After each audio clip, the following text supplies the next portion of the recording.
May 8, 1945. Berlin has capitulated. Hitler is dead. Europe celebrates victory.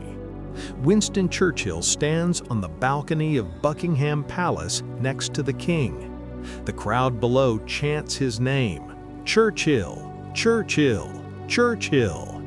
He is a national hero, the man who saved Britain, the conqueror of Hitler, the country's most popular politician. 2 months later, he will lose the election, devastatingly, and the world will change.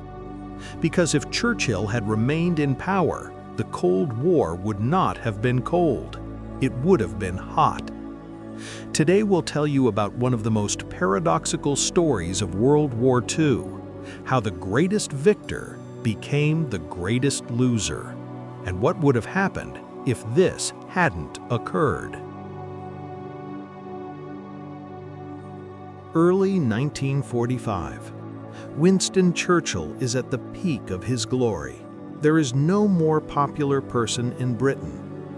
He's been through everything: political failures, exile from his own party, years of obscurity. But when Hitler occupied Poland, everyone remembered there was one man who had warned about this from the very beginning: Churchill. He had been denouncing Hitler since 1933. When everyone talked about peace, he talked about war. When Chamberlain signed the Munich Agreement, giving Hitler Czechoslovakia, Churchill told him to his face, "You chose dishonor instead of war. Now you will get both dishonor and war." He was right. In May 1940, when France was falling and Britain stood alone against Nazi Europe, Churchill became Prime Minister. And he told the British the truth: "I cannot promise you anything except blood, sweat, and tears." The people accepted this. Churchill formed a coalition government. Even his political opponents, the Labour Party, joined. Leading the Labour Party was Clement Attlee, quiet, modest, unnoticeable. Churchill despised him. After the war, he would say about him, "An empty taxi pulls up to the Parliament building. Clement Attlee gets out." But while the war lasted, they worked together. And then, May 1945, the war in Europe is over. Time to hold elections. Attlee asks Churchill, "Let's wait until autumn, until the war with Japan ends." Churchill refuses. He is confident of victory. He's a hero, the conqueror of Hitler. How could the people vote against him? July 5th, elections. Churchill doesn't even run a serious campaign. He's busy with international affairs, goes to Germany, sits in Potsdam with Stalin and Truman. July 26th, the votes are counted. Devastation. Labor, 49.7%. Conservatives, 36.2%. 393 seats in Parliament versus 197. Absolute majority. July 28th, the new Prime Minister of Great Britain arrives in Potsdam, Clement Attlee, the passenger from the empty taxi. And Churchill flies home, humiliated, forgotten. Churchill made a fatal mistake. He thought the British were voting for a hero, but the British were voting for the future. The Conservative campaign was built on a cult of personality. Churchill, the victor. Churchill, the savior of the nation. Churchill, the guardian of Europe. Posters, portraits, glory. And what did the Labour Party offer? A program. Concrete, social, left-leaning. Attlee didn't talk about war. He talked about peace, not about blood and tears, about prosperity and equality. He promised a national health service, free health care for everyone, benefits for the unemployed, housing for workers, education for children. The British were tired of war, 6 years of bombings, rationing, deaths. They were tired of the man who promised sweat, blood, and tears. They wanted a man who promised hope, and they chose Attlee. Churchill was shocked. He had won the greatest war in history and lost the election. But what if he had won? Imagine, July 1945. The Conservatives win the election. Churchill remains Prime Minister. What changes? First, domestic policy. Under Attlee, Britain went down the path of democratic socialism. Nationalization of the coal industry, aviation, steel mills, even the Bank of England. Government spending on social protection increased 2.5 times. The NHS appeared, a national healthcare system. Churchill would never have done this. Never. He's an old-school conservative, an imperialist, an anti-socialist. Under him, the economy would have continued working for military needs, because for Churchill, the war didn't end on May 8, 1945. It was just beginning, but against a different enemy, against the USSR. Churchill hated communism with all his soul. Back in 1918, he called for strangling Bolshevism in its cradle.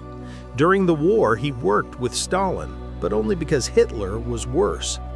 In March 1946, already in retirement, Churchill delivered his famous speech in Fulton. From Stettin in the Baltic to Trieste in the Adriatic, an iron curtain has descended across the continent. This was a declaration of the Cold War. But imagine if he had said this not in retirement, but as Prime Minister, in July 1945, when he was sitting in Potsdam across from Stalin, and not just said it, but started acting. What would he have done? First, he would not have withdrawn British troops from Iran. In reality, British and Soviet troops occupied Iran in 1941 to keep it from Hitler. After the war, Stalin didn't want to leave. He wanted to create a Soviet puppet in northern Iran. Britain and the US applied pressure. The USSR backed down. But if Churchill had remained in power, he would not have backed down. He would have reinforced British forces, brought in tanks and aviation. The first crisis of the Cold War would have occurred not in Berlin in 1948, but in Iran in 1946, and it would have been hot. Second, India. In actual history, Attlee granted India independence in August 1947. Churchill was furious. He said, "I did not become His Majesty's Prime Minister to preside over the liquidation of the British Empire." If he had remained in power, he would not have let India go. Never. A war of independence would have begun, guerrilla, bloody. British forces would have been stuck in India for decades, like the Americans got stuck in Vietnam. Third, Germany. In reality, Germany was divided into occupation zones, but the division was temporary. It was assumed the country would reunite later. Churchill didn't believe this. He wanted to create a strong West Germany as a counterweight to the USSR immediately, in 1945, not 1949. This would have meant conflict with Stalin sooner, sharper, more dangerous. Imagine 1947 in an alternative reality. Churchill is still Prime Minister. British and Soviet troops face each other in Iran. A guerrilla war is underway in India. In Germany, the USSR blockades West Berlin as an actual history. But now Churchill doesn't wait. He orders the blockade broken by force. British tanks advance through the Soviet zone. Stalin responds. Armed conflict begins. Local, for now, local. The US intervenes. Truman supports Churchill. But the USSR doesn't yet have nuclear weapons. America does. Churchill proposes an ultimatum. The USSR leaves Eastern Europe. Or what? Nuclear strike? Truman hesitates, but Churchill insists he's willing to risk it. Because he knows if Stalin is given time, he'll create his own bomb, and then it will be too late. The world stands on the brink. World War III. Not in 1950 over Korea, not in 1962 over Cuba, but in 1947 over Berlin.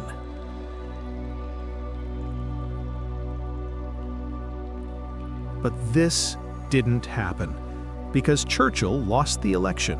Clement Attlee came to power. Quiet, cautious, pragmatic. He didn't want war, he wanted reconstruction. Attlee withdrew troops from Iran, granted India independence, didn't escalate relations with Stalin. The Cold War remained cold. Britain transformed from an empire into a social welfare state. Churchill criticized him mercilessly, called him a traitor, a socialist, a weakling. But Attlee did his job. And perhaps that's why we're here talking now. Because if Churchill had remained in power in 1945, the Cold War could have become hot. And a hot war with nuclear weapons means the end.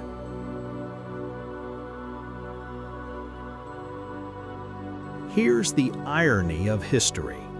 Churchill won the greatest war, saved Britain from Hitler, became a national hero, and lost the election because the British were tired of war.